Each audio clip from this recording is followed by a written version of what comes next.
элинин каада салты, үрп адаты менен кошо улуттук оюндар дагы сакталып, муундан буунга өтүп жаткан учуру айрыкча улуу көчмөндөр оюнунун аркасында өнүгүп кийинки муундарга жеткен улуттук оюндардын бири чүкө оюну. Бул өзү биздин ааламда адам баласы жаралгандан бери эле колдонулуп келүүчү зат.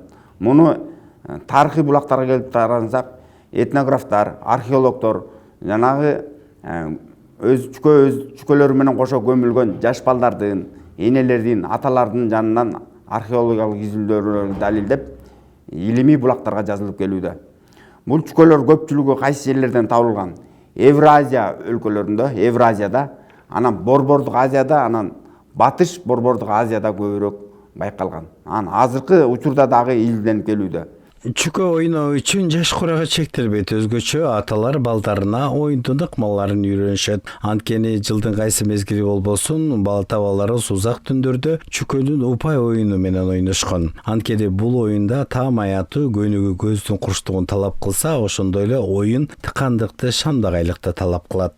Адамдын жосо жаныбарлардын кылын калыстыкты кылдай кылып калыстык катары колдонушкан. Бул адамдын чачын калыстык кылып колдонушкан.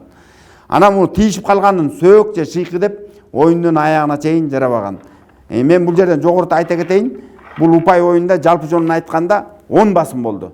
10 басым болгондо 10 басым 5 басым болмойнча хан ажырабайт. Ханды ажыратыш үчүн 5 басымды алыш керек. 5 басым алганда хан ажырайт. Бул өтө татаалыраак оюн. Кылдаттык менен алып атканда бир эле жолу алыш керек. Кыймылдатпай алууга шарт түзүлөт. Ошо ойноп аткан кол менен таянганга болбойт. Таянса жидип калат.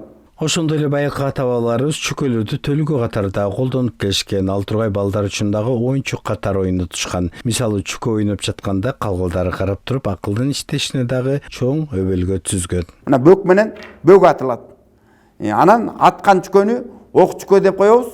А тийген чүкөнү кийик чүкө деп коебуз. Кийик чүкө өлдү болуп эсептелингендиктен кыргыз эли өлдү деген сөздү көп колдонгон эмес. Адам баласы өлсө да сөөк, маркум деп колдонгон. Оюнда дагы өлдү деген сөздү колдонгон эмес. Болгону кийик өлдү, кийик чүкө деп койгон.